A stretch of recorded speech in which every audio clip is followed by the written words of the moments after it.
안녕하세요. 잠깐의 휴식을 끝내고 돌아온 토토요레카 토레카입니다.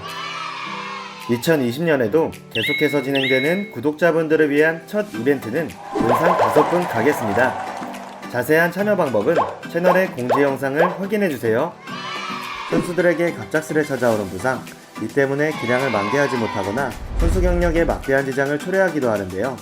격렬하게 몸싸움이 오가는 90분간의 경기장에서는 불가피한 일이지만 그 밖에 어이없는 사고로 부상을 당하는 경우도 있습니다. 상제도 안 되는데.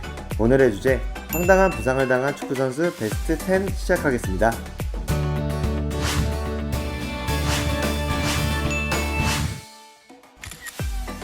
여러분은 강남스타일의 위험성을 아시나요?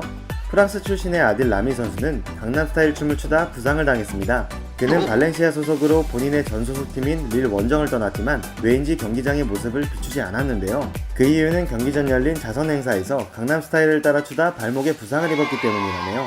이후 그는 해당 경기는 물론 3경기 동안이나 경기에 나서지 못했습니다. 사랑을 나눌 때는 주변에 뜨거운 음료가 있는지 꼭 확인해봐야 할 것 같습니다. 아르헨티노스 주니오스의 공격수 헤르난데스는 아내와 성스러운 관계를 갖던 중 주변에 있던 뜨거운 음료수가 그곳에 떨어지는 사고를 당하게 되는데요.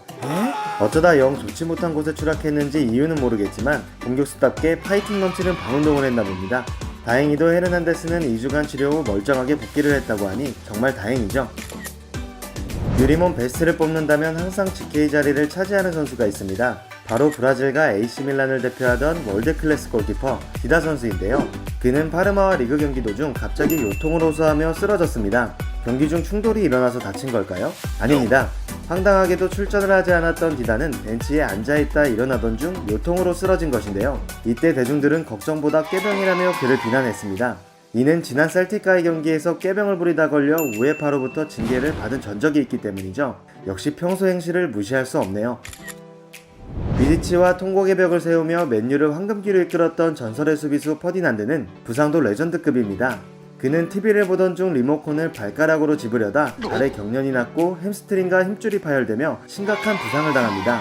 리모컨이 생각보다 위험한 물건인 게 퍼디난드 외에도 카를로스 쿠디치니와 제임스 시먼, 데이비드 제임스 선수도 리모컨을 잡으려다 부상을 당했다네요.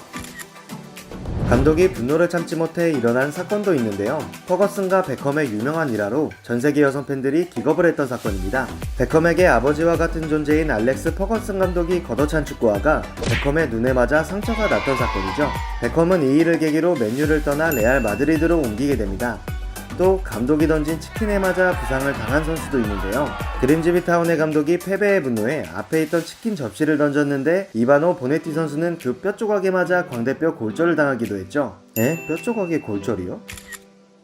아주 평범한 일상생활에서도 치명적인 부상의 위험은 언제나 따라다닙니다. 스페인의 주전 골키퍼였던 산티아고 카니사레스 선수는 2002년 월드컵을 앞둔 상태에서 샤워 후 로션을 바르다 그 병이 발에 떨어지며 다치게 됩니다. 이 부상으로 그는 결국 월드컵에 출전하지 못했고 이 기회를 틈타 카시아스가 주전 골키퍼를 차지합니다. 그리고 이후 계속해서 카시아스가 스페인의 주전 골키퍼를 맡게 됩니다. 한순간의 사소한 실수가 두 선수의 커리어에 엄청난 영향을 주는 나비 효과를 가져왔네요. 이외에도 월러리는 격하게 이를 닦다가 르로이 리타는 아침에 일어나 시원하게 기지개를 켜다 근육이 파열되는 등 어이없는 부상을 당하기도 했습니다.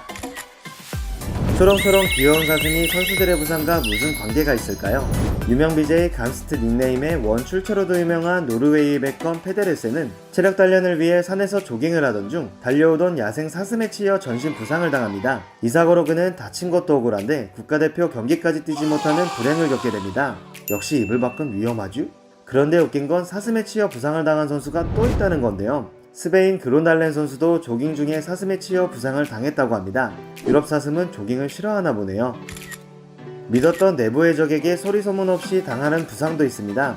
한때 엄청난 재능과 유리몸으로 빼놓을 수 없는 파비오 아울렐리오 선수가 주인공인데요. 그는 마당에서 딸과 공놀이를 하다 딸의 살인 태클로 인해 무려 전치 16주 진단을 받았습니다. 역시 유리몸계의 메날두. 또 데이비드 베티 선수 역시 자신의 2살배기 딸과 산책을 하다 딸이 타던 세발 자전거에 치여 발목 인대 부상으로 한동안 곤욕을 치렀다고 합니다.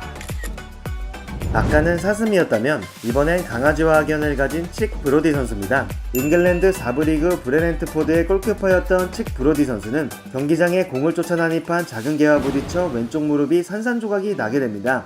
이 심각한 부상으로 결국 그는 축구화를 벗고 은퇴를 하게 되죠. 예? 은퇴 후 그는 택시기사로 전향했고 그 강아지는 작았지만 엄청 단단했고 나는 속수무책으로 당할 수밖에 없었다 라는 인터뷰를 하기도 했습니다. 또 데런 버나드 선수는 애완견의 변을 밟고 미끄러져 무릎 인대를 크게 다쳐 5개월간 결장을 하는가 하면 리암 로렌스 선수는 밤에 집계단을 내려가던 중 애완견에 걸려 넘어져 발목이 뒤틀리는 부상을 당하기도 했다네요. 제2의 지단이라는 소리까지 들을 정도로 기대를 모았던 구르키프 선수 또한 강아지와 산책을 하던 도중 부상을 당해 경기에 출전하지 못하는 등 댕댕이가 사고의 원인이 되는 경우도 꽤 있었네요. 선수들이 조심해야 할 상황은 아이러니하게도 경기 중 가장 기쁜 상황인 득점 직후일 수도 있는데요. 바로 세레머니 때문이죠. 황당한 부상 1위에 뽑힌 선수는 개인적으로 가장 끔찍하다고 생각하는 사건의 주인공 파울로 디오고입니다. 디오고는 스위스 리그 경기 도중 도움을 기록하고 기쁜 나머지 보호 철창에 매달리다 결혼 반지가 철창에 끼어 손가락 2마디가 절단되는 사고를 겪게 되는데요. 여기서 더욱 억울했던 건 시간이 지연됐다고 옐로카드까지 받죠. 잘려나간 손가락은 뼈와 살점이 모두 떨어져 나가 봉합이 힘들어 결국 나무마디들까지 전부 절단을 하게 됩니다. 이유그는 한 매체와의 인터뷰를 통해 이젠 손가락 4개가 더 익숙하다. 이미 떨어져 나간 손가락에 집착하는 건 나머지 손가락들을 무시하는 것이라며 긍정왕의 모습을 보이기도 했습니다. 또 골에 기쁨을 주체하지 못한 레알 베티스의 세르히오 가르시아 선수도 무릎 슬라이딩 세레머니를 하다 무릎 인대가 끊어지는 사고를 겪기도 했으며 그리고 우리나라에도 고정 이외에도 순위에는 들지 못했지만 앤디 캐롤 축구화 신다가 부상, 알렉스 스테파니 경기 중 동료에게 소리치다 턱이 빠지는 부상, 날강두 물병 걷어차다 물병이 발가락에 부상을 선물, 물병 칭찬에 보드게이트, 유리몸의 대명사 그냥 자다가 부상 등 생각지도 못한 뜬금포 사고들이 꽤 많습니다. 몸이 재산인 선수들에게는 이런 부상들이 인생을 뒤흔들 정도의 큰 영향을 주기도 하네요. 이 영상에서 틀린 부분이 있다면 댓글 달아주시면 참고하겠습니다.